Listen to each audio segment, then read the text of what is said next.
Xəbər axşamı müzakirə ilə davam edir. Azərbaycan həm iqtisadi, həm də diplomatik sahədə aktiv iştirak edir. Ölkəmiz Davos Ümumdünya İqtisadi Forumunda regionun inkişaf perspektivlərini təqdim edir. Həmçinin Qəzza Sülh Şurasına təsisçi üzv olaraq sülhün təşviqinə töhfə verir. Bu iki platforma Azərbaycanın beynəlxalq nüfuzunu artırmaq və regionda sabitliyi gücləndirmək baxımından hansı əhəmiyyəti daşıyır? Bu istiqamətdə müzakirəmiz olacaq. Studiyada qonaqlarım millət vəkili Gülşən Paşayeva və millət vəkili Tahir Mirkişilidir. Təşəkkür edirəm studiyamıza gəldiyiniz üçün. Çox sağ olun. Və İstərdim elə başlayaq Gülşən xanım sizdən. Prezident İlham Əliyevin bu dəfəki Davosda keçirilən Ümumdünya İqtisadi Forumunda iştiraki, keçirdiyi görüşlər əslində elə ilk gündən aktiv təmaslar davam edir və Azərbaycana böyük marağın olduğunu biz müşahidə edirik. Və təkcə görünən odur ki, artıq Davosdakı forum təkcə bir iqtisadi forum deyil, həm də artıq bu il qatılan liderlərin sayı belə onu göstərir ki, bu həm də bir siyasi bir mərkəzə çevrilir. Bu baxımdan Azərbaycanın bu beynəlxalq forumda iştirakı, Azərbaycan imici baxımından nə deməkdir? İstərdim buradan başlayaq. Suala görə və dəvətə görə təşəkkür edirəm. Əlbəttə, bugünkü reallıqda Davos İqtisadi Forumu ümumiyyətlə həmişə dünya əgər gündəmindən götürürüksə, iqtisadi baxımdan olduqca vacib bir, necə deyim, toplantıdır. Çünki bu istiqamətdə dünyanın ən vacib elə bir həm korporasiyaları, həm təşkilatları, BMT-dən tutmuş bütün digər qurumlara qədər ora toplanır və dünyanın bir sıra ölkələrinin liderləri də o həmin forumda iştirak edirlər. Ona görə bu ilki forumda daha ona görə də maraqlıdır ki, burada cənab Donald Trump'ın birbaşa başçılığı ilə ən böyük indiyə qədər heç vaxt belə bir forum olmayıb ki, elə böyük deməli sayda ABŞ nümayəndə heyəti orada iştirak edir.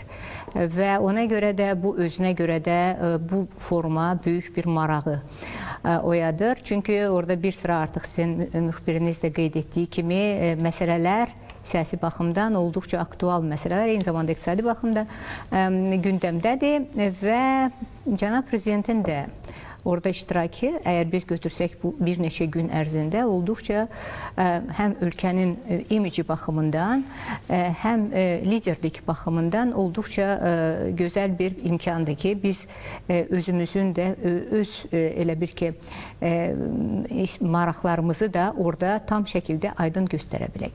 Burada bir sıra həm iqtisadi baxımdan vacib görüşlər keçirildi. Özünüzdə siz bu məlumatları yəqin bizim tamaşaçılarımıza vermişsiniz. Son 2 gün ərzində eyni zamanda dünən maraqlı bir panel sessiyası baş verdi ki, həm cənab prezident, həm Ermənistan prezidenti orada iştirak edirdi, həm də Serbiyanın prezidenti iştirak edirdi.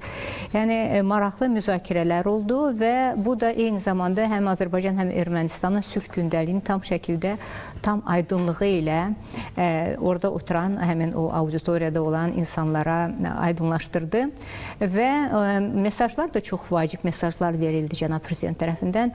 Əgər ən azı biz müqayisə eləsək Serbiya prezidentinin pessimistik baxışlarını ki, o bir qədər bugünkü dünyada ki, o proseslərlə bağlı öz narahatçılığını bildirdi. Cənab prezident bu mənada ona cavab olaraq qeyd etdi ki, o qədər də belə pessimist düşünmək istəmir, hesab eləyir ki, hər bir dövlət özü hazır olmalıdır istənilən risklərə və bu mənada dəqiq bir siyasət ortaya qoymalıdır ki, bu proseslərdə ən azı dəqiq hansısa bir metodlardan istifadə etmək mümkün olsun. Ona görə mənə elə gəlir ki, bu baxımdan bugün də davam edən görüşlər onu göstərir ki, Azərbaycan prezidenti məhz bu forumdan yüksək səviyyədə istifadə edərək həm ölkənin nüfuzu baxımından Azərbaycanın bugünkü dünyada həm regional, həm də qlobal platformalardakı rolunu önə çəkərək bizim özümüzün də maraqlı olmağımız, yəni bu gündəlikdə fəal iştirak etməyimizi artıq beynəlxalq ictimaiyyət qarşısında da bu məsələlərə diqqəti artırmışdır. Bəli, elə sizin də vurğuladığınız kimi dünən Avrasiyanın iqtisadi özünə məxsusluğunun müəyyənləşdirilməsi mövzusunda panel iclası idi və Azərbaycan prezidenti, Ermənistan prezidenti, Serbiya prezidenti var idi və digər Və maraqlı məqam idi. Ümumiyyətlə, Ermənistan prezidentinin Azərbaycan prezidenti ilə eyni paneldə sülh mövzusunda çıxış etməsi, Ermənistan prezidentinin açıq şəkildə Azərbaycan prezidentinə təşəkkür eləməsi, ümumiyyətlə, region üçün hansı mesajlar verir? Tahir müəllim, siz nə düşünürsünüz bu barədə? Əvvəla qeyd edeyim ki, bu dəfəki Davosda keçirilən iqtisadi forumun əsas devizi dialoq ruhudur. Bəli. Yəni, dünya bildiyiniz kimi hal-hazırda çox mürəkkəb və qarışıq bir dövr yaşayır. Və bütövlükdə forumun gündəliyinin əsas skeletinə baxsanız, onlardan birincisi mübahisəli dünyada necə əməkdaşlıq etmək, ikincisi iqtisadi artımın yeni mənbələrini necə tapmaq, üçüncüsü insan kapitalını hansı formada inkişaf elətdirmək, dördüncüsü innovasiyaları hansı formada miqyaslandırmaq və sərhəddə harda qoymaq. Yəni, mövzular kifayət qədər ciddidir. Və belə bir mövzuların içində, təbii ki, belə bir mübahisəli bir dünyada Azərbaycan özünün sülh hekayəsi ilə və çox uğurlu bir hekayə ilə, yəni deməyə sözü olan bir dövlət və dövlət başçısı kimi tədbirdə iştirak edir. Buna görə Azərbaycan prezidentinin çıxışlarına diqqət çox böyükdür. Çünki bu dövrdə yeganə sülhə nail olan və real sülhə nail olan və bunu əməkdaşlığa çevirən ölkə Azərbaycandır. Ermənistanla bir yerdə Cənubi Qafqaz bölgəsidir. Zaten 2-ci Dünya müharibəsindən sonra qurulan nizamın da pozulmasına əsas səbəb Dağlıq Qarabağ münaqişəsi olmuşdur. Və indi 3-cü dünya düzəni qurulmaq istiqamətində böyük bir müzakirələrə gedir. Və belə bir müzakirələrin fondunda bundan əvvəlki düzəni dağıdan konfliktə son qoyan, həll eləyən Azərbaycan və onu sülhə çevirən və nəticəsində əməkdaşlığa gətirib çevirən bir ölkənin dövlət başçısının çıxışı kifayət qədər maraqla izlənirdir. Həm də İvrənewsə verdiyi müsahibədə də iş adamlarının etdiyi səhər yeməyində də cənab prezidentə verilən suallar onu göstərir ki, Azərbaycanın əldə etdiyi nəticələr, Azərbaycanın hekayəsi kifayət qədər maraqlıdır və çox maraq doğurur və bu daha ümid verici bir hekayədir. O cəhətdən baxsaq, Ermənistan prezidentinin elə ilk çıxışında cümləsində dediyi ki, mənim Azərbaycan prezidentinin dediklərinə bir əlavəm yoxdur. Çünki cənab prezident yalnız Azərbaycanın prezidenti kimi deyil, eyni zamanda bütövlükdə regionun lideri kimi çıxış edir hər zaman. Azərbaycanın məsuliyyətli lideri həm də bununla seçilir. O yalnız bir ölkə maraqlarını deyil, bütövlükdə regionun inkişafı, qonşu ölkələrə etdiyi Azərbaycanın yardımları, Azərbaycanın nəinki Cənubi Qafqazda, eyni zamanda Mərkəzi Asiyada da kifayət qədər liderlik rolu oynadığı və dünyada ümumiyyətlə məsuliyyətli liderliyin bir formasını göstərməyə kifayət qədər maraq doğurur. Qeyd edim ki, məsələn, enerji sahəsində cənab prezidentin çıxışında maraqlı bir məqam var. Əslində biz enerji ilə kifayət qədər bol bir ölkəyik. Bizə yaşıl enerji heç lazım da deyil əslində. Biz enerji ixrac edən bir ölkəyik. Belə bir şəraitdə Azərbaycan əgər neft və qazdan əldə etdiyi gəlirləri yaşıl enerjiyə investisiya edirsə, deməli biz dünyanın gələcəyini düşünən bir ölkəyik. Biz yalnız özümüzü düşünmürük. Bax, bugün yalnız özünü düşünməyən, dünyanı düşünən dövlətlər arasında çox böyük bir axtarış var. Belə liderlər əslində çox azdır. Məsələn, Fransa prezidentinin çıxışında demək ki, biz heç bir gücün diktəsini qəbul etməməliyik. Amma bugün dünyada artıq gücdən başqa bir faktor da qalmayıb. Yəni, istənilən halda reallığı qəbul etmək də dövlət başçılarının, liderlərinin çox tələb olunan bir xüsusiyyətidir. Yəni, bu cəhətdən baxsaq, bugün Azərbaycan Ermənistan prezidentinin paneldə çıxış etməyi, regionun bütövlükdə dünyaya nümunə kimi göstərilməsi, Amerika prezidentinin çıxışında dəfələrlə, həm də Davosda çıxışında da Azərbaycan və Ermənistan münaqişəsindən bəhs etməyi, bu demə əsas verir ki, bugün Cənubi Qafqaz dünyada əməkdaşlığı necə olmalıdır? Dövlətlər bir-birinə münaqişə son qoyaraq sülhə necə keçid etməlidir və keçiddən sonra necə əməkdaşlıq etməyinin ən yaxşı formulasını göstərir və bu yerdə Azərbaycanın rolu kifayət qədər böyükdür. Digər bir mühüm məsələ və Amerika Birləşmiş Ştatlarının Qəzza sülh münaqişəsi, ümumiyyətlə Qəzza sülh şurası daha doğrusu Azərbaycanı dəvət eləməsi məsələsi idi və Prezident İlham Əliyev dəvəti qəbul etdiyini bildirdi və təsisçi üzv kimi, bu xüsusilə bunu vurğulamaq lazımdır ki, təsisçi üzv kimi bu şuraya qatılacaq. Bu ölkəmizin beynəlxalq nüfuzuna necə təsir edəcək, hansı belə deyək də nə əlavə edəcək? İstərdim bunu dəyərləndirək. Bu çox yaxşı sualdır. Mənə elə gəlir ki, biz bunu daha, necə deyim, geniş kontekstdə baxmalıyıq. Sülh şurası hardan yarandı, necə gəldi? Yəni, burada müxtəlif fikirlər var, müxtəlif mülayizələr var, məhz sülh şurasının özünün gələcəyi ilə bağlı. Ancaq maraqlı məsələ odur ki, bu sülh şurasının yaradılması ilk olaraq deməli, faktiki BMT-nin Təhlükəsizlik Şurasının müvafiq qətnaməsində məhz 17 noyabr 2025-ci ildə qəbul etdiyi qətnamədə öz əksini yetkisini tapıb ki, belə bir şura yaradılmalıdır və bu şura doğrudan da olduqca vacib bir rol oynamalıdır ki, məhz Qəzza zolağının gələcəkdə biz əgər deyiriksə ki, bu zolaqda artıq münaqişənin sona çatması ilə məhz Qəzzada baş verən, yadınızdadırsa 2 ilə qədər davam edən müharibənin sona çatması və burada cənab Donald Trump'ın böyük rolu var ki, məhz onun irəli sürdüyü 20 bənddən ibarət sülh ətrafında o plan ki var idi, o plan nəhayət qəbul edildi, yadınızdadırsa ilk dəfə sentyabrın 29-unda 25-ci ildə məhz Ağ Evdə deməli İsrailin baş naziri Netanyahu ilə birlikdə belə bir planı gündəmə gətirdi ki, plan artıq var və artıq o planı deməli ictimailəşdirəndən sonra noyabrın 10-unda həmin plan artıq qüvvəyə mindi imzalandıqdan sonra. Beləliklə də biz əgər götürürüksə, məhz ondan sonra yadınızdadırsa həmin oktyabrın 13-də artıq Şərmanşehdə sülh samiti baş verdi. Cənab Prezident orada iştirak eləyirdi və ondan sonra artıq noyabrın 17-sində həmin qətnamə qəbul edildi. Yəni bu göstərir ki, addım və addım bu istiqamətdə iş gedirdi və nəhayət artıq o sülh şurası ki deyilən belə bir qurum yaradılacaq ki, bu olduqca vacib bir təsisat kimi mən onu görürəm. Çünki burada bir sıra dövlətlər ABŞ tərəfindən, onun prezidenti tərəfindən dəvət edilirlər. Həmin o qurumda üzv olaraq və burada maraqlı cəhət odur ki, bu qurum deməli özünə görə onun xartiyasında birbaşa qeyd edilmir ki, söhbət məhz Qəzza zolağından gedir. Daha çox o daha geniş perspektivdən baxılır ki, ümumiyyətlə münaqişələr olan ərazilərdə bu sülh şurası öz töhfəsini verməlidir, kömək eləməlidir və s.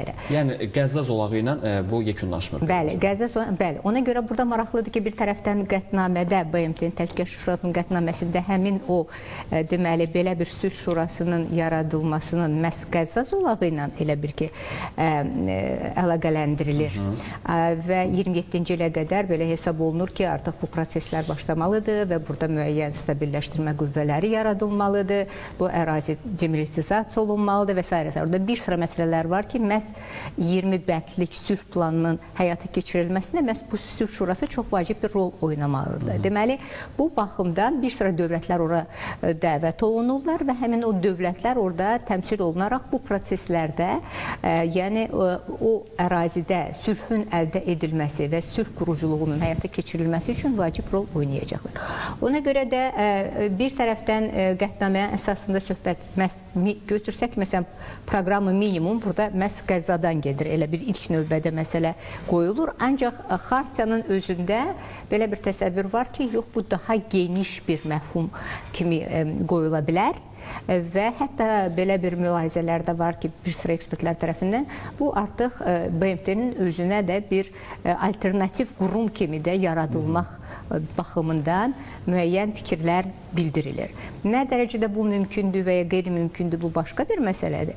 Ancaq ideya kimi belə bir qurumun yaradılması bir təşkilat olaraq özünə görə hələlik ilkin elə bir özünün mərhələsindədir və burada hələlik onlarla dövlətlərə ABŞ tərəfindən bax belə dəvətnamələr göndərilib. Bəzi dövlətlər artıq təsdiqləyiblər öz iştirakını, Azərbaycan da onların içindədir və inanırıq ki, bu ilk növbədə əlbəttə Azərbaycan ABŞ münasibətlərinin doğrudan da qarşılıqlı şəkildə faydalı bir istiqamətdə inkişaf etməsinin bariz nümunəsidir. Eyni zamanda Azərbaycan Prezidenti İlham Əliyevin də ümumiyyətlə qlobal səviyyədə apardığı özünün, necə deyim, xarici siyasət baxımından apardığı o vacib bir elə bir ki, fəaliyyətin də göstəricisidir.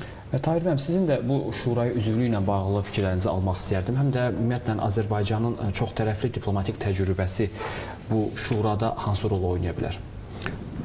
Gülşah xanım kifayət qədər ətraflı dediyi, əslində Azərbaycanın şuraya dəvət olunması və ya da şurada üzv kimi olmasının uzun bir Azərbaycanın gəldiyi bir tarixçə var. Bu Azərbaycan diplomatiyasının, Azərbaycan dövlət başçısının əldə etdiyi mühüm uğurlardan biridir. Nəzərə alsaq ki, sülh şurasının əsas məqsədi, yəni biraz daha geniş götürsək, İslam aləmi ilə İsrail dövləti arasında olan münasibətlərin tənzimlənməsi və bu münaqişənin tarixçəsi də kifayət qədər dərindir. Təxminən 100 ilə yaxındır bir tarixçədir. Bu Qəzza sektorundan hadisələrdir.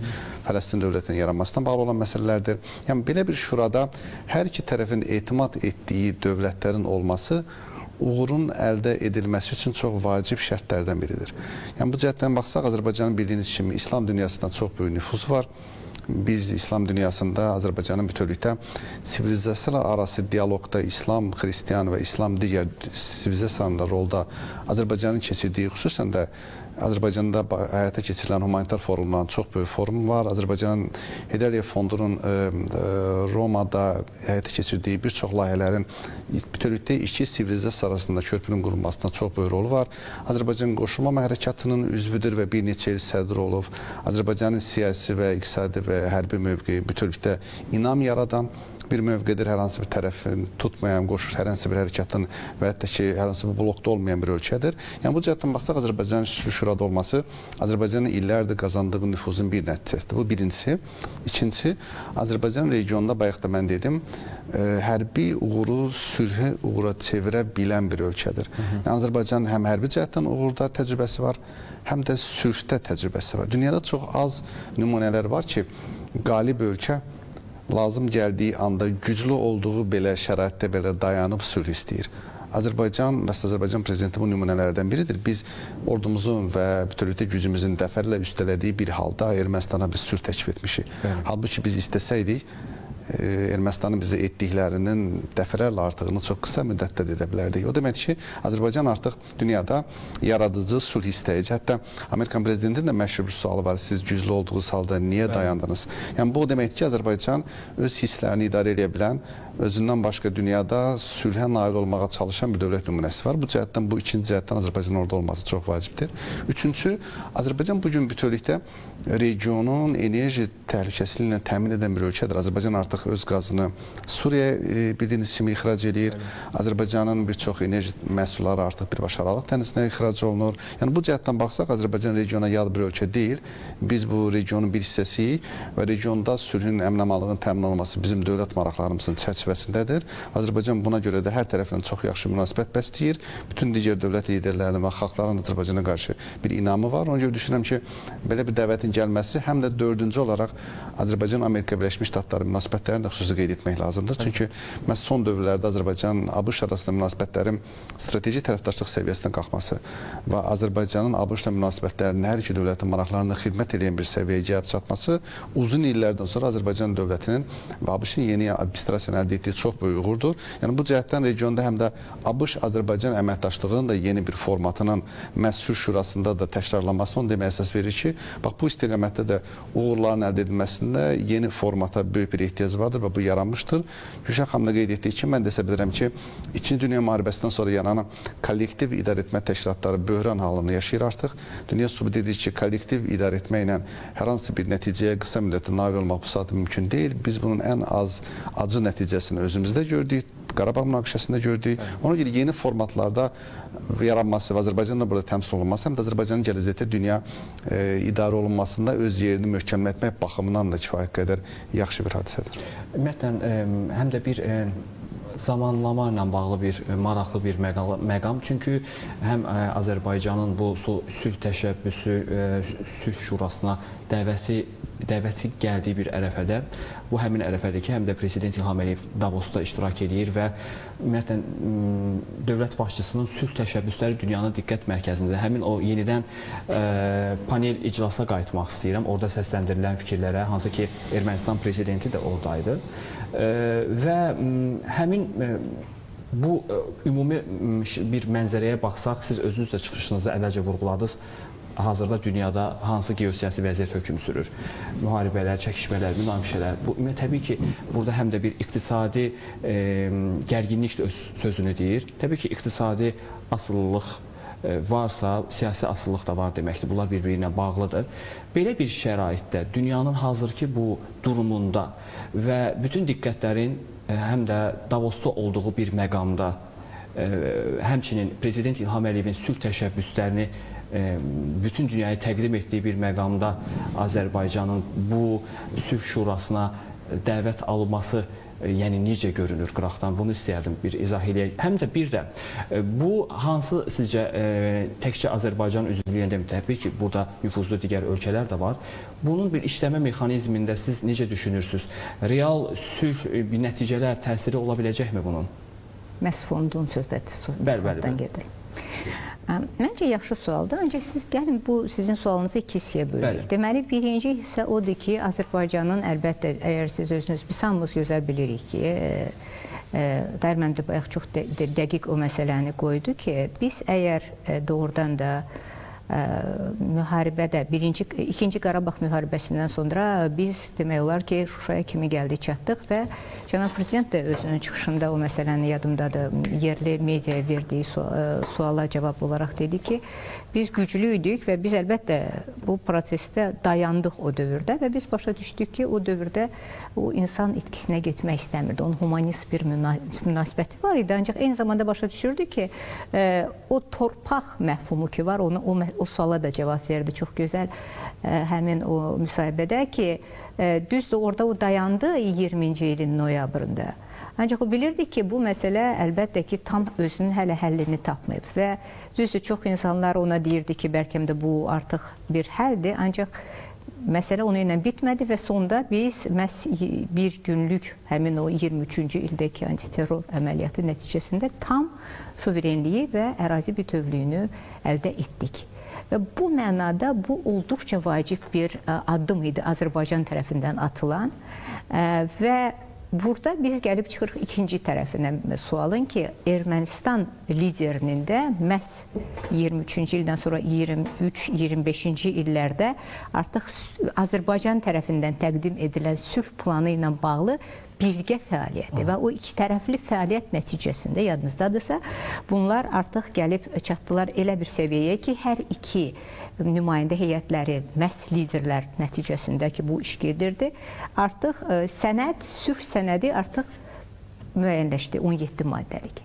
Və burada biz gəlib ora çıxırıq ki, tərəflər, yəni hər iki tərəf artıq birlikdə işləyərək sülhə doğru getdilər və Vaşinqton sammitindən sonra artıq biz yeni mərhələyə qədəm qoyduq. Onun Cənab Prezident də hər dəfə deyir ki, öz çıxışında da dünən ki, bəs onda biz artıq hiss elədik ki, biz 5 ay, 6 aya yaxındır ki, artıq sülh, faktiki olaraq sülh şəraitində yaşayırıq.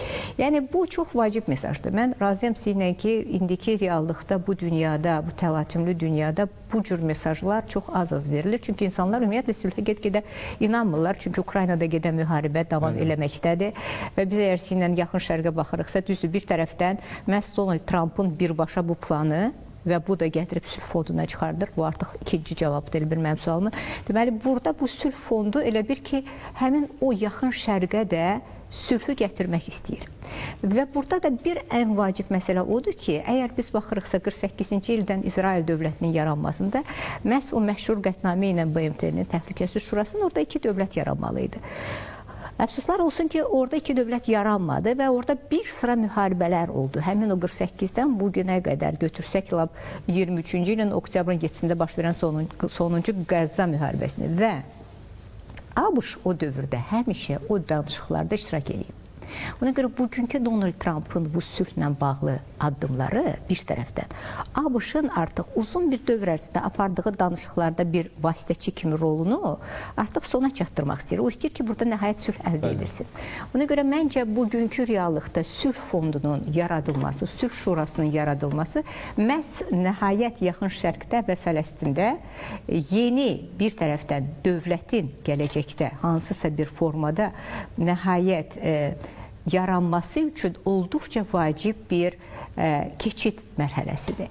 Və bu, belə bir məhz qurumda Azərbaycanın da təmsil olunması, bu bir tərəfdən imkan verir ki, biz artıq qlobal gündəlikdə məhz sülhməramlı proseslərin özündə də yaxından iştirak edək. Çünki mən dedim ki, orada bir tərəfdən bir vacib sual da ola bilərdi sizin tərəfdən. Mən bilmirəm, vaxtımız bizim varmı? Buyurun, var. Yadınızdadırsa orada həmin o sənədin içində planın, yəni götürsək Donald Trump'ın 20 maddədən ibarət həmin o planında stabilləşməklə bağlı qüvvələrin də o bölgədə yerləşdirilməsi məsələsi qoyulur. Və həmin o qüvvələr də birbaşa bax bu sülh fondu da burada öz rolunu deməlidir.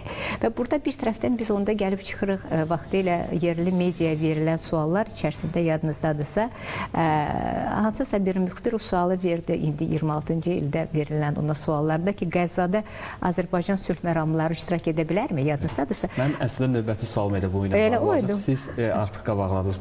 Bu xüsusilə maraqlı məqamdır. Buyurun, davam edin. Yəni, söhbət ondan gedir ki, əgər biz sülh məramlı qüvvələrdən danışırıqsa, iki növ adətən sülh məramlıların içərisində bir peacekeeper force var. Yəni, onlar birbaşa sülh məramlı kontekstində, yəni bunlar orada yerləşdirilirlər və sülhün yaradılması kontekstində müəyyən rol orada oynamalıdırlar ki, o sülhü orada bərqərar etmək üçün məhz bir sıra funksiyalarda onlar iştirak edirlər. Bir də var peace enforcement. Peace enforcement bu artıq sülhün ora birbaşa, necə deyim, gətirilməsi baxımından bir qədər başqa formadır. Bunu tam sülh məramlı qüvvə kimi götürmək olmaz. Ona görə cənab prezidentin həmin o çıxışında o deyirdi ki, bizə çox vacibdir ki, mandatı biz başa düşək. Bu sülh məramlı qüvvələr necə olacaq, necə yerləşdiriləcək, hansı deməli formatda burada yerləşdirir. Çünki o çox gözəl də göstərdi ki, biz istəmirik ki, bizim heç bir Azərbaycanlı, məsələn, əgər sülh məramlılardan, ümumiyyətlə vətəndaşlardan geçsin, onların hansısa bir itki vermək baxımından biz elə bir proseslərə gedə bilmərik. Ona görə biz çox maraqlıyıq ki, biz dəqiq bilək ki, o mandat necə olacaq. İndi hal-hazırda məsələn bizdə sülh məramlılar Cənubi Sudanda hal-hazırda məsələn BMT-nin sülh məramlılar çərçivəsində fəaliyyət göstərirlər. İndi əgər məsələn bu mandat məhz sülh məramlı, əgər BMT-nin sülh məramlılar kontekstində götürülsə, bu doğrudan da BMT-nin Təhlükəsizlik Şurası tərəfindən təsdiqlənmiş bir mandat çərçivəsində aparılan bir deməli qüvvələr ola bilər. Ancaq bunlar hamısı hələ ki bir prosesdir və bu prosesin içində yenə də çoxlu suallar var. Ancaq mənə elə gəlir məsələn Azərbaycanın həmin o sülh Şurasında iştirakı da bir tərəfdən bir sıra məsələləri qaldırmaqda və bu suallara cavab tapmaqda da bizə kömək edə bilər. Aydındır. Bir məlumat var, istəyirəm bunu izləyicilərin diqqətinə çatdırım. İndi gələn bir məlumat. Ümumdünya İqtisadi Forumu çərçivəsində bugün Davosda Amerika Birləşmiş Ştatlarının prezidenti Donald Trump xüsusi müraciətlə çıxış edib. Sonra Donald Trump'ın iştirakı ilə panel iclası keçirilib. Prezident İlham Əliyev və qızı Leyla Əliyeva tədbirdə iştirak ediblər. Məlumat yeniləndikcə sizin diqqətinizə çatdırmağa çalışacağıq. Elə bu məqamda mən istərdim, biraz öncə əslində üstündən biraz vurğuladıq biz onu. Azərbaycan-Amerika Birləşmiş Ştatları münasibətlər. Tabii bir xəbər də var. Bugün ABŞ-Azərbaycan strateji tərəfdaşlıq xaritəsinin hazırlanması üzrə strateji işçi qrupunun ikinci iclası olub. Bir dönəm var idi ki, Azərbaycan-Amerika münasibətlərində həqiqətən də ciddi bir uçurum yaranmışdı. Əfsuslar olsun ki, bu belə idi və onun nəticələri də heç də yaxşı olmurdu.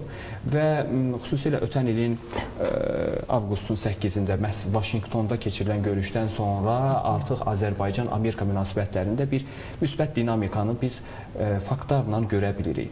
Hazırki durumda Prezident İlham Əliyevlə Donald Trump'ın keçirdiyi görüşlər, son olaraq elə sülh şurasına Azərbaycan dəvət edilməsi, bütün bunları biz nəzərə aldıqda Azərbaycanla Amerika Birləşmiş Ştatları arasında siz necə düşünürsünüz?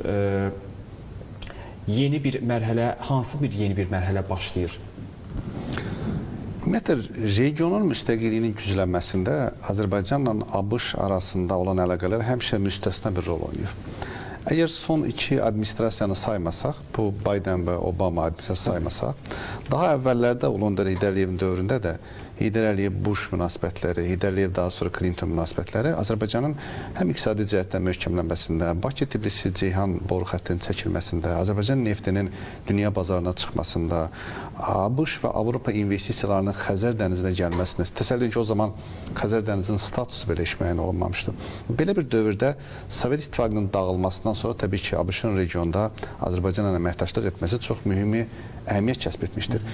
1907-ci düzəlişi istisna etsək, çünki məhz bu düzəliş əslində Azərbaycanın belə deyim, 90-cı illərin əvvəlində dövlətçiliyin ya olmaması, ya o zamanki rəhbərliyin səbatsızlığı ucbatından Azərbaycan təsəvvür edin ki, işğala məruz qala-qala 907-ci düzəliş sanksiyada aqressor kimi göstərilmişdi. Yəni bu dərəcədə ədalətsizlik bəlkə heç dünyada görünməmişdir.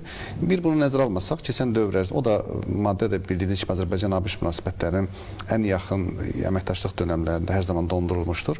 Amma bütövlükdə regionda əməkdaşlıq, ABŞ və Azərbaycan arasında əməkdaşlığın yaxşı təcrübəmiz mövcuddur.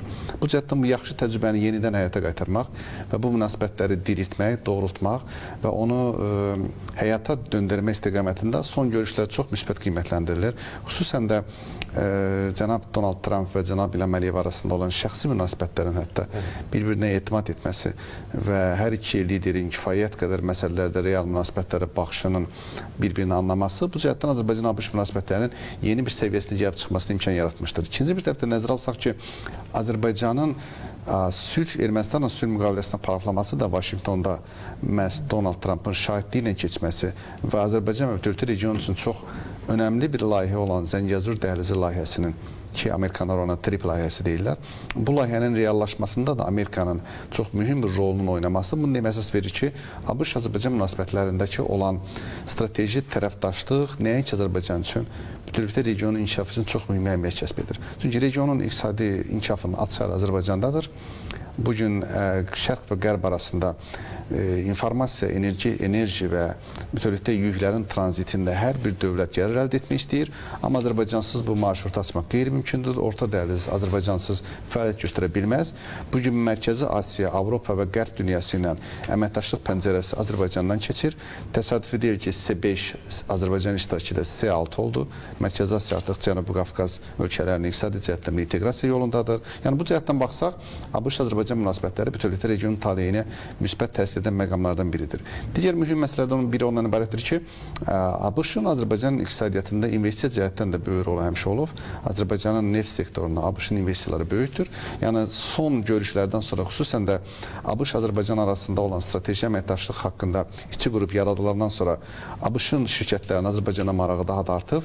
Cənab Prezidentin təkcə ilə səhv etməmsə dünən ABŞ-da Dell şirkətinin rəhbəri ilə görüşməsi, süni intellekt sahəsində dünyanın ən böyük şirkətlərindən biri olan Dell texnologiyalarının Azərbaycana gətirilməsi bu bütövlükdə yalnız bir ticarət müqaviləsi kimi deyil, buna bir əməkdaşlıq platforması kimi baxmaq lazımdır. İkinci mühüm məqamı qeyd etmək istəyirəm ki, Azərbaycan hər zaman dünyada qlobal şəbəkələrlə əməkdaşlığa can atmış bir ölkədir. Yəni biz hər zaman dünyaya açıq bir ölkəyik. Bizim bütövlükdə enerji ixracımız bu saatı dünyanın 16 ölkəsində biz dünyada birinci ölkəyik ki, neft boru kəməri ilə qaz ixrac edirik. Bugün Azərbaycan Qara dənizin altından keçməklə Avropa elektrik enerjisi ixrac etmək gücünə sahib olan bir ölkədir. Regionun bütün qonşu ölkələrə enerji ixrac edən tək ölkəsidir. İqtisadi cəhətdən dünyanın ən müstəqil bir ölkəsidir. Yəni belə bir pozisiyadan baxdıqda Azərbaycan-ABŞ münasibətləri mən deyərdim ki, güclülərin əməkdaşlığı formatı kimi baxmaq lazımdır. ABŞ dünyanın bir nömrəli iqtisadi güc mərkəzidir. Texnologiyada və iqtisadiyyatda kifayət qədər güclüdür. Mən hərbi tərəfi demirəm. Azərbaycan regionunun ən böyük hərbi tərəfi iqtisadi, eyni zamanda enerji güc mənbəyidir.